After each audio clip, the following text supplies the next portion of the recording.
Hello everyone, I'm back with the new video, and in this video we will discuss the next topic, that is Dalton's atomic theory. Important topic है, paper में पूछा जा सकता है और इस video को ध्यान से देखना because I will ask some question from it और आप लोगों को एक होम टास्क भी मिलेगा. So let us start. Dalton's atomic theory.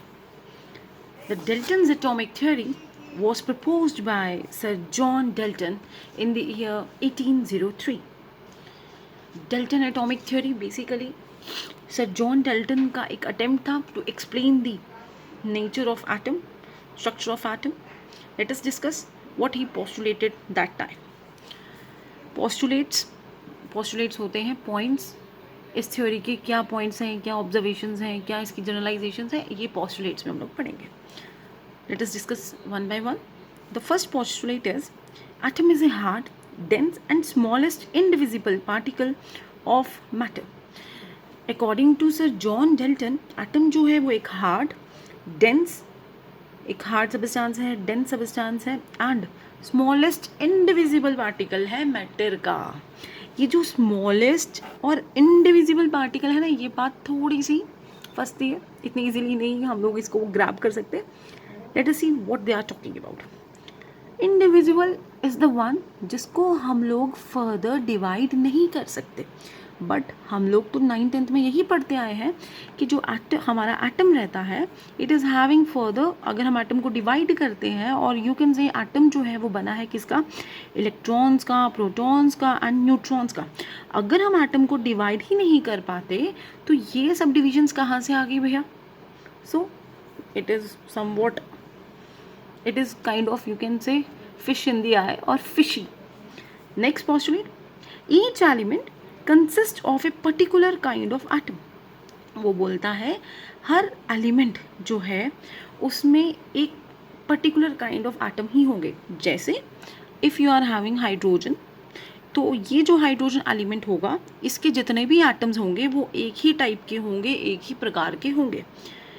तो अब ये भी थोड़ा सा स्ट्राइक कर रहा है ऑड सा. जैसे आपने हाइड्रोजन सुना होगा, हाइड्रोजन H11, H12, H13, ये जो मैंने बेस पे लिखे हैं these are the atomic numbers, and ये जो टॉप पे लिखे हैं these are the atomic masses. So अगर ये एटॉमिक मासेस डिफर कर रहा है, उसने बोला एक पर्टिकुलर काइंड के ही होंगे. तीनों के तीनों हाइड्रोजन को बिलोंग कर रहे हैं, और all of them are belonging to the same element, that is the hydrogen, but तीनों के तीनों एटॉमिक मासेस में डिफ़र कर रहे हैं. आप लोगों ने शायद 10th में पढ़ा होगा, मैं थोड़ा सा याद दिलाती हूँ. Element having same atomic number but different atomic masses are called as isotopes. So basically I was talking about isotopes. So उसने तो ये बोला कि जो एलिमेंट है उसके जो एटम्स होंगे वो सारे के सारे एक ही टाइप के होंगे, लेकिन ऐसा नहीं रहा यहाँ पे. Even we are having carbon as example. Carbon में हम लोग कार्बन एटॉमिक नंबर 666, कार्बन 12 भी रहता है, कार्बन 13 भी रहता है, कार्बन 14 भी रहता है. 14 के बारे में तो हमने सुना भी है कार्बन डेटिंग में, है ना. तो ये पोस्टुलेट भी somewhat fishy.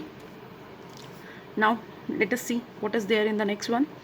The properties of elements differ because of differences in the kinds of atoms contained in them. वो बोलता है कि दो एलिमेंट्स की जो प्रॉपर्टीज़ होती हैं वो अलग अलग इसलिए होंगी क्योंकि वो अलग अलग प्रकार के एटम से बने हैं. हाँ ठीक है. जैसे वो क्या कहना चाहता है, जैसे कार्बन की प्रॉपर्टी अलग, इस कार्बन और नाइट्रोजन दोनों आपस में अलग अलग इसलिए हैं क्योंकि कार्बन जो है वो सिर्फ कार्बन एटम से बना है जो कि आपस में सेम होंगे, और नाइट्रोजन जो है वो सिर्फ नाइट्रोजन की वजह से बने हैं. ये कार्बन और ये नाइट्रोजन मैच नहीं करते, इसीलिए कार्बन और नाइट्रोजन की प्रॉपर्टीज़ अलग अलग होंगी क्योंकि ये जिन पार्टिकल से बने हैं वो भी अलग अलग हैं. And the next point is atom is indestructible, that is it can't be destroyed or created. मतलब हम एटम को डिस्ट्रॉय नहीं कर सकते, ना ही हम इसको बना सकते हैं.